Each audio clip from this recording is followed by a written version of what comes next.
नबी C जी सीरत दसे थी गरीबन के गुरबन के फकीरन के मिसकीनन के यतीमन के यकीन जानो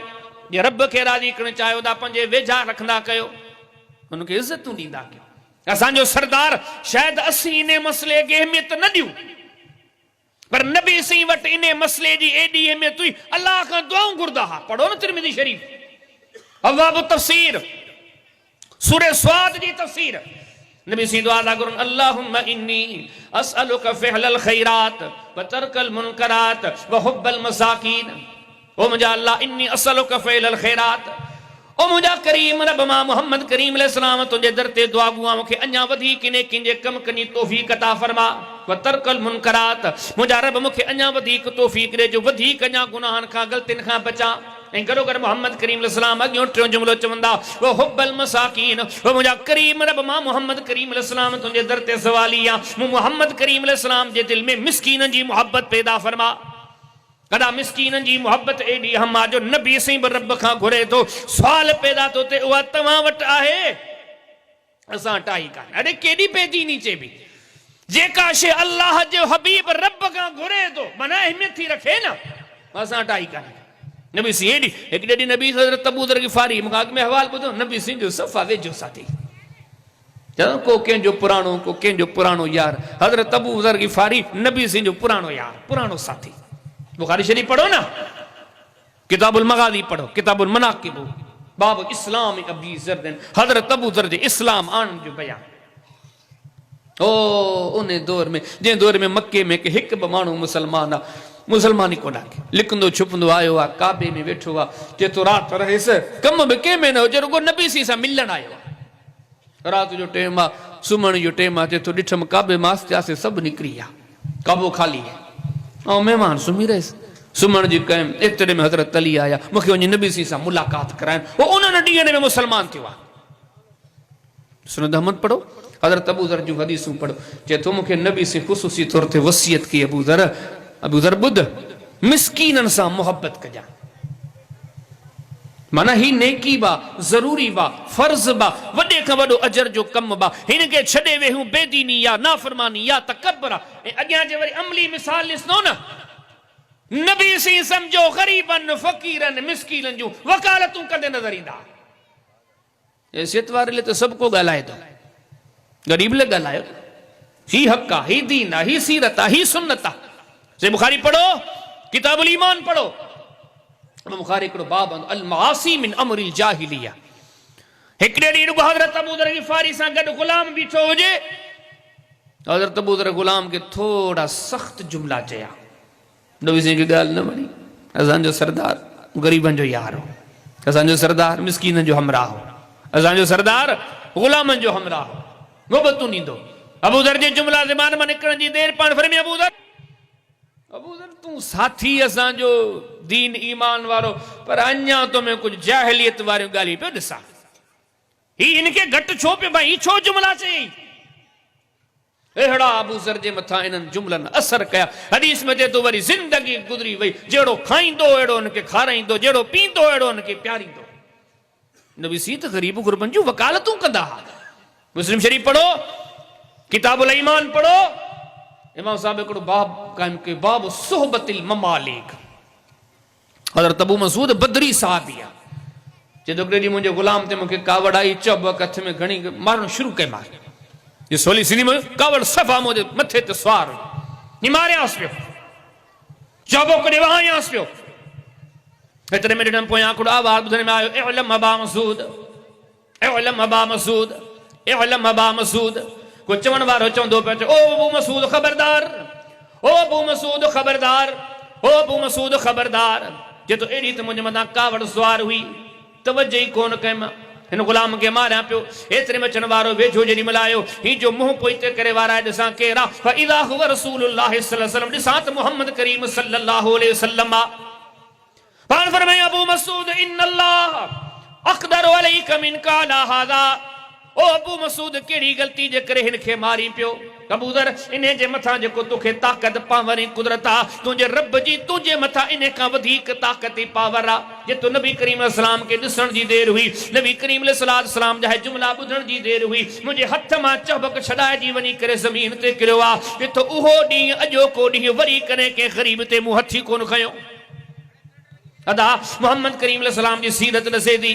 ओ साहब तू वॾेरो आ, तू सरदार आ, तू वक़्त जो वॾो रब्बानी आलिम आ, वॾी हैसियत वारो आ, वॾो ताजिर आ, वॾो कारोबारी आ, वॾो ज़मींदार आ। रब तोखे ही भी शइ ॾिनी आ, रब तोखे ही भी शइ ॾिनी आ। पर यादि रख इन्हनि शयुनि जे बुनियाद ते कॾहिं पंहिंजो पाण खे ग़रीबनि खां भलो न सम्झ। खबरदार करे मिने ॻाल्हियुनि जे बुनियाद ते ग़रीबनि खे धिके पंहिंजे दर खां परे न कर। जे मोहम्मद करीम अलैहिस्सलाम जी सीरत पढ़ी ॾिसने यकीन ॼाण जेको मोहम्मद करीम अलैहिस्सलाम खे रब ॾिनो क़यामत ताईं अहिड़ो अमीर पैदा कोन थींदो।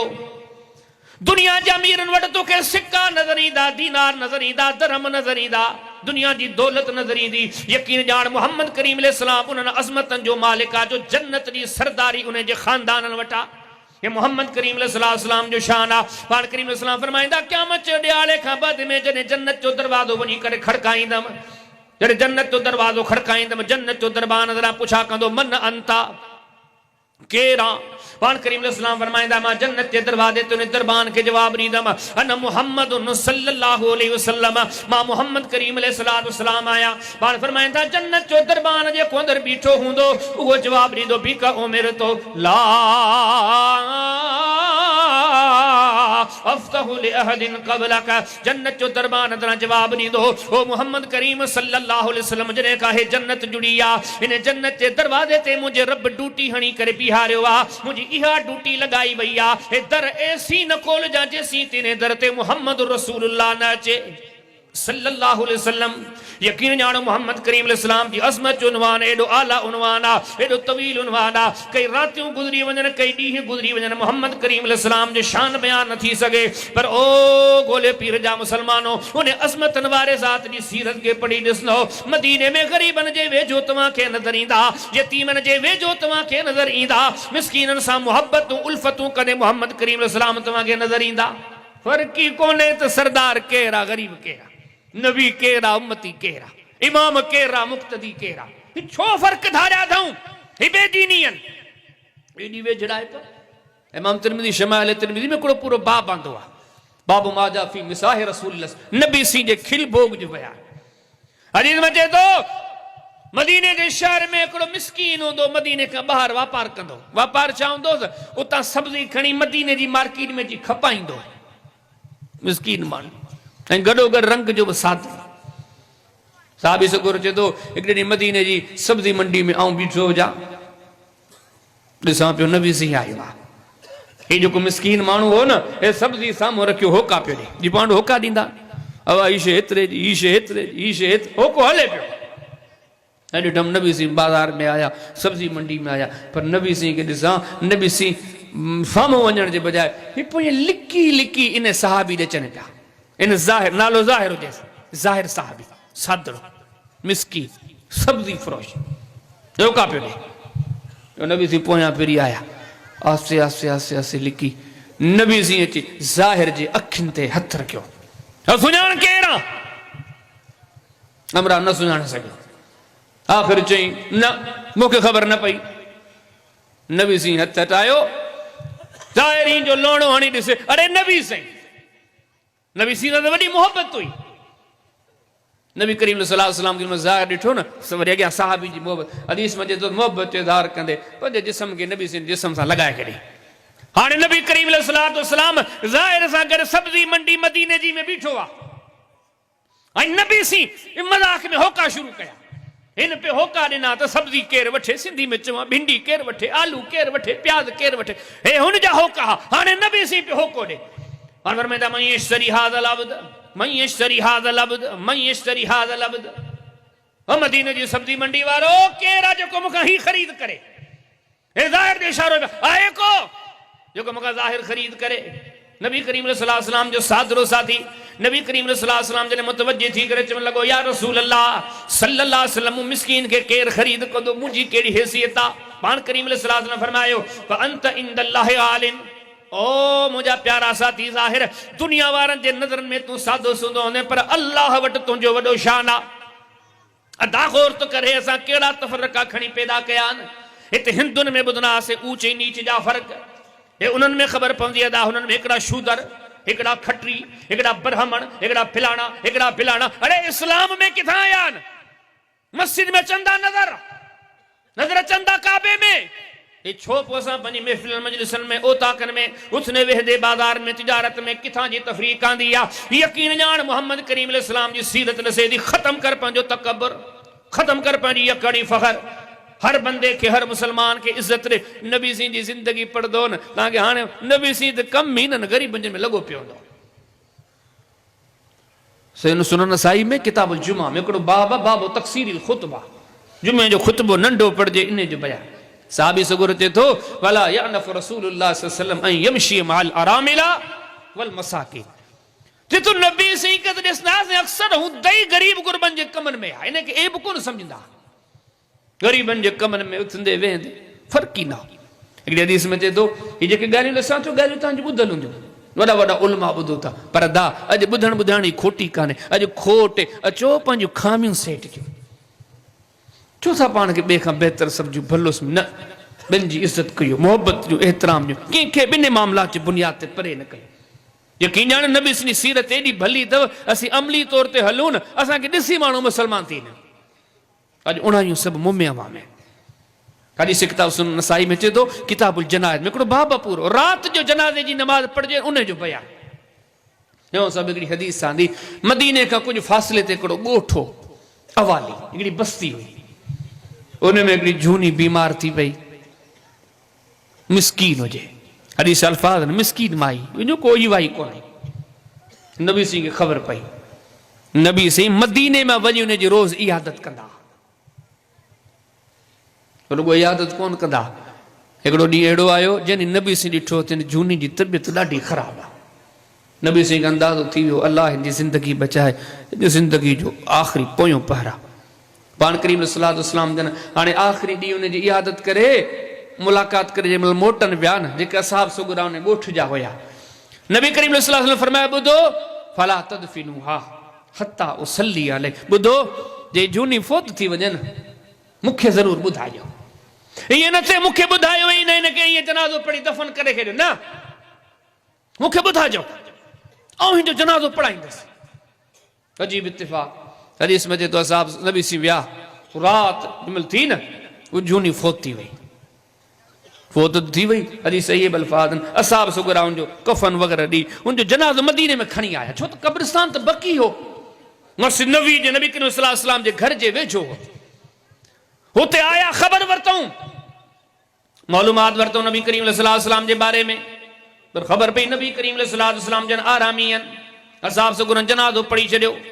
जनाज़े पढ़ण खां बाद में तदफीन करे छॾियो। कॾहिं साल वारनि सुबुह जो टाइम थियो सुबुह जो सवेरे सवेरे हुनजे ॻोठ जा कुझु माण्हू आया हिकु ॿ माण्हू जॾहिं नबी करीम सल्लल्लाहु अलैहि वसल्लम जन वटि पहुता पाक नबी मोहम्मद करीम सल्लल्लाहु अलैहि वसल्लम जन खां पुछा कई ॾियो ख़बर वो जेका झूनड़ी बीमार हुई हुनजो छा थियो? अर्ज़ करण लॻा या रसूल अल्लाह सल्लल्लाहु अलैहि वसल्लम रात गुज़ारे वई मूंखे कोन ॾसियो। सही रात जो टाइम हुयो आया बि हुयासीं हुनजो जनाज़ो खणी मदीने पहुतासीं पर ख़बर पई तव्हां आरामी आहियो तव्हांजे आराम में खल कोन विधोसीं या रसूल अल्लाह सल्लल्लाहु अलैहि वसल्लम असां हुनखे दफ़न करे छॾियो। हिन नबी करीम सल्लल्लाहु अलैहि वसल्लम जे जुमला ॿुधण जी देरि अदा हिकिड़ी मिस्कीन माई अदा हिकिड़ी ग़रीब माई फोत बि थी वई जनाज़ो भी थी वियो दफन कफन जा मामला भी थी विया पर दुनिया के पैगाम आ मोहम्मद करीम अलैहिस्सलाम जी सीरत मां सिखो। पाक नबी मोहम्मद करीम अलैहिस्सलाम के गोया खबर पई फिलफोर पुजा के पढ़ फिर में हलो मूंखे हुन जी कब्र ॾेखारियो मां मोहम्मद करीम अलैहिस्सलाम जी कब्र ते जनाज़ो पढ़दम। अलाह नबी करीम अलैहिस्सलाम जी सीरत पढ़ी ॾिसो यकीन ॼाणियो मदीने में मक्के में अरब में मोहम्मद करीम अलैहिस्सलाम गरीब गुरबन सां गॾु हलण वारा कॾहिं हिन गरीब जे कम सां निकिरी पिया कॾहिं हिन गरीब जे कम सां निकिरी पिया। हिकु ॾींहुं हज़रत जाबिर आयो से बुखारी पढ़ो किताबुल जनाज़ पढ़ो हल युखरजुल मय्यित मिनल क़ब्र पढ़ो अॻे हदीसूं गॾु कंदा वञो वॾो तवील वाक़ियो साम्हूं ईंदो। हज़रत जाबिर जो पीउ सैयदना अब्दुल्ला रज़ी अल्लाह ताला अन्हु उहद जे मैदान में शहीद थी वियो पर अदा शहीद तो थी वियो पर वॾो कर्ज़ हुयो अब्दुल्ला ते। शहादत खां बाद में हुन जी कर्ज़ जी अदायगी जो ज़िम्मो हज़रत जाबिर ते अची वियो।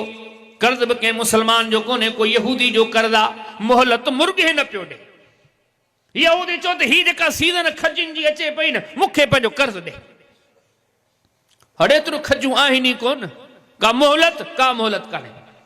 हज़रत जाबिर नबी करीम अलैहिस्सलातु वस्सलाम जन वटि आया, अर्ज़ करण लॻा, या रसूल अल्लाह सल्लल्लाहु अलैहि वसल्लम, बाबे जे मथां यहूदी जो कर्ज हो, बाबो तोहद जे मैदान में शहीद थी वियो, पर वॾो कर्ज छॾे वियो आहे, यहूदी वटि वियो आहे, यहूदी मोहलत ई नथो ॾे। अदा इन ॻाल्हियुनि ते गौर कंदे हिकिड़ी शइ सम्झ में ईंदई, नबी करीम अलैहिस्सलाम जे ज़माने में ग़रीबनि सां मसला थींदा हा, ग़रीब मोहम्मद करीम अलैहिस्सलाम जो दरवाज़ो खड़काईंदा हा। हाय साहब वॾेरा डॉक्टर अल्लामा फहामा जे हैसियत वारो मां अॼु पंहिंजे ओड़े पाड़े में ओसे पासे में नज़र कर, यकीन ॼाण जे ग़रीबनि जूं तो में हुजूं ऐं उमेदूं आहिनि त सम्झजा मोहम्मद करीम अलैहिस्सलाम जे कस ते आहे। पर यादि रखजा, जे ग़रीबनि ईअं सम्झो ही त असां ॾे तवजह ई कोन ॾींदो, अड़े ही त ॿुधंदो ई कोन, ही किथे थो लिफ्ट ॾे, ही त ॻाल्हाइण लाइ तयारु कोन्हे। यादि रखजा, जेकॾहिं तुंहिंजे मुंहिंजे बारे में को मुंहिंजे ग़रीबनि जा इहे राया थी, सम्झी छॾिजा मोहम्मद करीम अलैहिस्सलाम जो कस सां छॾाइजी वियो आहे। भले पंहिंजो पाण खे तौहीद आलम बरदार सम्झो, भले पंहिंजो पाण खे मोहम्मद करीम अलैहिस्सलाम जा वफ़ादार सम्झो, पर अदा न जे मुंहिंजा तव्हांजा कम इहे हूंदा त मोहम्मद करीम अलैहिस्सलाम जा कम इहे कोन आ। पाण करीम सल्लल्लाहु अलैहि वसल्लम जाबिर आयो, अर्ज़ करण लॻो, या रसूल अल्लाह सल्लल्लाहु अलैहि वसल्लम, फिलाणे यहूदी जो बाबे जे मथां कर्ज़ हो, साईं वियो बाया, मोहलत ई नथो ॾे। जाबिर, हल त भला गॾिजी हलूं से। वाह मुहम्मद रसूलुल्लाह सल्लल्लाहु अलैहि वसल्लम, यकीन ॼाण हिन जो हलण बि शरीयत आहे, हिन जो खाइण शरीयत, बीहण शरीयत, ज़मीननि ते नमाज़ूं पढ़ाए जन्नत ॾिसी वठे, नमाज़ूं पढ़ाए जहन्नम ॾिसी वठे। हथ ई अॻिते करे पाण फरमायूं, मुंहिंजे दिलि ते तो जन्नत मां मेवो भञी वठां पर कोन भॻा। अहिड़ी ज़मीन ते अहिड़ी का ज़ात आई कान का। अॼु हज़रत जाबिर सां गॾु विया हुन यहूदी वटि, कर्ज़ माफ़ करेंगे, मोहलत ॾे। यहूदी जवाबु ॾेई छॾियो, कर्ज़ मूंखे इन ई सीज़न में खपे, इन ई खजिन में खपे। हे असांजे सरदार जा फैसला। जाबिर, का ॻाल्हि कोन्हे, मोहलत नथो ॾे, हल तुआरे बाग में था हलो। वरी हज़रत जाबिर सां गॾु बाग में। जाबिर, ही तुंहिंजो बाग आहे? हा साईं। जाबिर, अलाह ते रख, कर्ज़ तुंहिंजो लही वेंदो, बसि ॿिए खे कोन चइबो। हिकिड़ो कमु कजां, जॾहिं खजी लाही न, वणनि मां लाहे ढेर करी न, धार धार रखजा मुख़्तलिफ़ क़िस्मनि जा, ऐं माण्हुनि में तक़सीम न कजां, मूंखे ॿुधाइजां। जाबिर, ऐं ईंदसि तब कर्ज़ लही वेंदो। हदीस में चए थो, जॾहिं उहो ॾींहुं आयो, हज़रत जाबिर ते तो उहो खजूं लाथियूं उन ॾींहंनि में, पोइ मुख़्तलिफ़ क़िस्मनि जूं जेके जिन्सूं हुयूं, को ॾेरड़ो हिते लॻायमि, को ॾेरड़ो हिते लॻायमि, को ॾेरड़ो हिते लॻायमि। नबी साईं खे अर्ज़ कयमि, साईं खजी मुलाए खे ॾिया, ढेर मुदारदार रखिया। हाँ जाबिर, पोइ सभिनी कर्ज़नि खे सॾु कर, सभु कर्ज़ी, हालांकि खजी तेतिरी हिकिड़े कर्ज़ी जी पूरत बि कान हुई, पर सभु कर्ज़ी घुराइनि। पाक नबी मोहम्मद करीम अलैहिस्सलातु वस्सलाम सां जाबिर फरमाईंदा, वेझो अची वेठा। पाण फरमाए, जाबिर तोरींदो वञ, ॾींदो वञ, तोरींदो वञ, ॾींदो वञ। हज़रत जाबिर फरमाए, तो खोड़ सारो बाबे ते कर्ज़ हो, पर अॼु मोहम्मद करीम अलैहिस्सलातु वस्सलाम जे हथों रब एॾी बरकत ज़ाहिर कई, तोरींदो वयसि, ॾींदो वयसि। हिन समय कर्ज़नि सभिनी जी कतार खुटी वई आहे, खजी जे ढेर ते नज़र कयमि, जेतिरी हुई ओतिरी जो ओतिरी पई आहे। अड़ा बुनियादी नुक़्ते ते गौर कर, असांजे सरदार जी सीरत आहे। यकीन ॼाण ग़रीबनि ऐं मिस्कीननि जे लाइ उथण वारा। हिकिड़े ॾींहुं मदीने में चरी माई नबी सिंह खे रोके छॾियो, हे सही मुस्लिम जी हदीस आहे, किताबुल मनाकिब में ॼण सां भाउ बांधो नबी सिंह जे शफ़क़तनि जो बयान। काबी सुगुर अचे थो, नबी सिंह पंहिंजे सुवारी ते वञनि पिया, हिकिड़ी माई अॻियां अची नबी सिंह जी सुवारी खे झलियो, पर वकान फी अक़लिहा शैयुन, या माई का सियाणी सेफ्ती बि कान हुई, हिन वीचारे जो ज़हनी तवाज़ुन बि सही कोन्हे। अॼु नबी सिंह जी सुवारी जॾहिं बीही रही, नबी सिंह जा सोहणा जुमला, चरी छा थी चई, छो आई खेर था अज़ाब सगुर खां पुछो छा थी चए, कहिड़ो मसलो। यकीन ॼाण इहो उन सरदार जी सीरत में लफ़्ज़ ई कोन्हे। माई सुवारी झले रोकियो, नबी फरमाया, उम्म फुलान, ओ फिलाणे जी अम्मा, कीअं आई आहे, कहिड़े मसले लाइ आई आहे, जेको मसलो ॿुधाई मां मोहम्मद ॿुधण लाइ तयारु आहियां। माई तोसीं हिते कोन ॿुधाईंदसि, घटी जे पासरे में वेहो, उते तव्हांखे ॻाल्हि ॿुधाईंदसि। वाह मोहम्मद रसूलुल्लाह सल्लल्लाहु अलैहि वसल्लम, पाण करीम सल्लल्लाहु अलैहि वसल्लम सुवारी तां लथा, लही करे हिकिड़ी मदीने जी ज़ादरी माई ओ अदा जंहिंखे थी सिंधी जे लफ़्ज़नि में चो चरणी माई नबी सी उन जी ॻाल्हि ॿुधी करे हे दुनिया खे पैगाम ॾिनो आहे ही अथव मूं मोहम्मद करीम अलैहिस्सलाम जी सीरत तय्यबा ही त मूं मोहम्मद करीम अलैहिस्सलाम जी ज़िंदगी जा मामला तव्हांखे दरस था ॾियनि जेकॾहिं चाहियो था मोहम्मद करीम अलैहिस्सलाम जी सीरत ते हलूं जेकॾहिं चाहियो था दुनिया में भला इंसान थी करे रहूं हिन दुनिया मां वञूं ओ सुभाणे जॾहिं मौत जो वक़्तु अचे भला लेखिया वञूं ओ सुभाणे जॾहिं सोढ़ी सामी में सुम्हारिया वञूं भला लेखिया वञूं मशर जे मैदान में अचूं त भला लेखिया वञूं पोइ मोहम्मद करीम अलैहिस्सलाम जी सीरत नसीब थी जेके तव्हां खां घटि आहिनि जेके तव्हां खां कमज़ोर आहिनि इल्म में दौलत में पैसे में कंहिं बि मामले में जेके तव्हां खां घटि आहिनि उन्हनि खे धिकारी पाण खां परे न कयो उन्हनि जी गुरबत खे ॾिसी करे उन्हनि जी मिसकीनी खे ॾिसी करे बल्कि मोहम्मद करीम अलैहिस्सलाम जी सीरत तव्हांखे ॾिसी उन्हनि ते वेझो कयो शफ़क़त वारो हथु रखो ही अथव रसूलुल्लाह जी सीरत तय्यबा अल्लाह इन्हनि ॻाल्हियुनि ते अमल असाब कया वॾा वॾा नाला हज़रत उमर जहिड़ो माण्हू यकीन ॼाण जे उमर जो नालो ॿुधी कुफर ॾकी पवंदो एॾी हैसियत वारो माण्हू उमर नालो हो हिकिड़ो पर जो नबी सिंह जा सबक सीने में वञी वेझो वेहो को तकबर जी ज़री को अकड़ को फ़ख्र को कंहिंखे घटि कुझु बि न बल्कि पंहिंजे सरदार वारा साॻा कम पढ़ो न सही बुखारी किताबुल मनाक़िब बाब क़िस्सतिल बैया हज़रत उमर जहिड़ो माण्हू छा थो चवे ओड़े वारे वञनि पिया मदीने में ख़बर पई त हिकिड़ी बेवा माई आहे घर में खाधो पीतो आहे ई कोन हज़रत उमर पाण विया सामान लॾे सवारी भरे उठ काहे अची माई जे घर बि आयो चवण लॻा मां ही रख परेशान न थी जा ही ख़तम न थींदो तो वटि अॻु में ॿियो राशन पहुची वेंदो अमा तूं हिते वेझो जी आहे जंहिंमो उमर जो ज़मानो रहियो इराक में बि का बेवाह बुखारी कान रहंदी सभिनी जे सार उमर लहंदो असीं अॼु वेझा थियूं था उन्हनि जे मोबाइल हथ में सेल्फियूं साहब सां गॾु फोटूं यकीन ॼाण असांजो सरदार असांजे सरदार खे जिथे ॾिसो ग़रीबनि खे वेझो कंदा अरे मको फतेह थियो नबी सिंह आया मके में नबी सिंह काबे में बि विया पूजा कयो मौलविन खां उलमा खां मशाइख खां जॾहिं अल्लाह जे हबीब काबे में दाख़िल पे थिया हालांकि 10,000 जो लश्कर जर्रार रब जे हबीब सां गॾु हो असाब सगोरा करशी हाशमी अंसारिन जा सरदार पर यकीन ॼाण जॾहिं काबे में दाख़िल थिया हबशा जो गुलाम बिलाल गड्डा नबी सिंह जी नज़र में त शयूं हुयूं ई कोन जेके अॼु असांखे शैतान ई खणी रांदीका ॾिना ही हज़रत उमर जो पुट अब्दुल्ला जिंदगी छा है इमाम मोहम्मद बिन सद तबकातुल कुबरा में लिखियो हज़रत अब्दुल्ला बिन उमर जे हालात ज़िंदगी में रात जो ऐसी सुम्हंदो न हो जेसी के गरीब के मानी गॾु न खाराए ही हा नबी सिंह जा पैरोकार कलमे क़ुरान के इन्हनि सम्झो हदीस मजे तो हिकिड़े ॾींहुं घरवारी पंहिंजे पुटनि सां मशवरो थी करे बा तव्हांजे पीउ लाइ जेका मानी रखां थी ॿाहिरि वञी मिसकीननि बुखारनि खे खाराए थो करे भला जी कयो मां नड़ी तव्हांखे अॻु में ॾियां थी वञी ॿाहिरि वञी बाबे जे वापसि अचण खां अॻु में हे जेके फ़क़ीर रोड ते वेठा हिनखे अॻु में ॾेई छॾियो हिनखे चयो मानी खे घर वञो ॾिया त अब्दुल्ला बिन उमर तव्हां वटि न वे घर अचे मानी त पेट भरे खाए अब्दुल्ला बिन उमर जे पुटड़नि ईअं कयो मां मानड़ी ॾिनी विया हिन फ़क़ीर खे ॾिनो हुनखे ॾिनो उहो खाई विया लॻनि अब्दुल्ला बिन उमर जो ॿारु अचे पियो कि रोज़ हिते वेठा हूंदा इहे अॼु किथे नज़र ई कोन आया अब्दुल्ला बिन उमर घर अची पहुतो घर वारनि चयो अब्दुल्ला बाबा साईं ही कहिड़ी सोचनि में आयो बाबा सोचां इहो पियो त अॼु मूंखे फ़क़ीर नज़र कोन आया असीं त फ़क़ीरनि खां नफ़रत कंदा आहियूं मुंहं में न पवे गॾु खणणु त वॾी ॻाल्हि आहे चङा कहिड़ियूं ॻाल्हियूं कयूं दीन किथे रहियो आहे उहे ख़ूबियूं ख़सलतूं किथे रहियूं आहिनि हिनखे फ़क़ीर हथ न आयो अबा परेशान न है फ़क़ीर मूंखे हथ कोन आया पुटड़े जे ज़ुबान मां जुमला निकिरी विया आवाज़ थींदा छो अबा छा थियो बाबा असांखे अम्मा मानी ॾिनी असां हुन अॻु में ॾेई आयासीं त मानी खाई घर वञण हलिया त तव्हां घर अची मानी खाए पाण फिर में अलाह जी ज़ात जो कसम आहे ॻाल्हि इहा आहे तव्हां अॼु मानी कोन खाईंदसि छो त मूं त इहो कयो आहे मानड़ी खाबी त कंहिं ग़रीब सां गॾु खाबी बीबी आयशा पढ़ो सही मुस्लिम किताबुल बिर्र वसिला बाब फज़ल इहसान इलल बनात हदीस मजे तो हिकिड़ी माई दरवाज़े ते हिकिड़ी आई ग़रीब माई हुन सां ॿ नंढड़ियूं गॾु हुजनि सईद आयशा सिद्दीक़ा रज़ियल्लाहु तआला जे दरवाज़े ते आई, मिस्कीन माई दरवाज़ो खड़काई, बीबी आयशा निकिरी आई, बुखायल आहे, ॿी काशे ॿियो को सुवाल कोन्हे, बुखायल आहे। हदीस में जदो हिकिड़े कच्छ ते हिकिड़ी न्याणी हुजेसि, ॿिए कच्छ ते ॿी न्याणी हुजेसि। बीबी आयशा ॾिठो आई आहे, बीबी साहिबा घर में वही हेॾे होॾे ॻोल्ही, काशे कान्हे,